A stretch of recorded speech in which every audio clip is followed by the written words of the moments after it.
At the core of so many of the reasons that Americans are underserved, from healthcare, housing, education, a lot of it comes down to this argument of scarcity, that there aren't enough resources.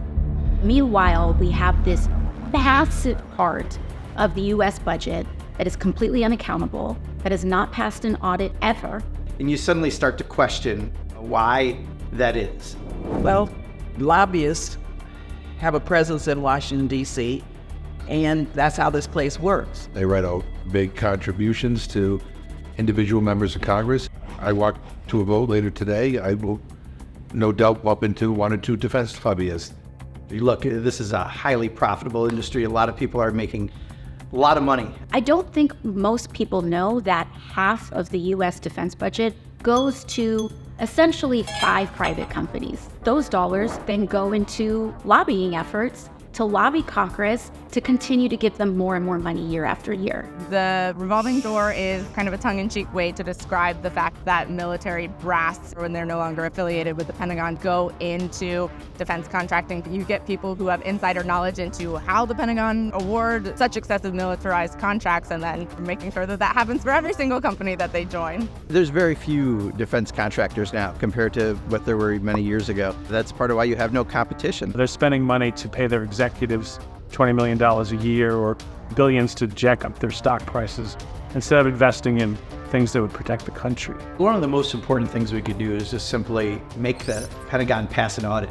The budgets that we give to teachers, they have to track down how much they spend on pencils. It's really odd that they are kind of singled out for not having to be fiscally responsible. And in one case, they found a whole warehouse of over $100 million worth of aircraft parts that they didn't even know existed. The most recent class of aircraft carrier, the toilets get clogged.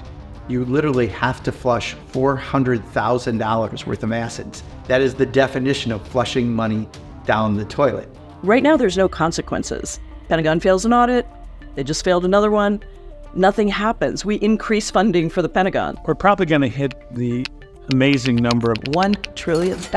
Trillion is something you can't even fathom. There's nothing any of us own that has $1 trillion in it. I mean, we're not even giving what the Secretary of Defense is asking for. We're giving more than that.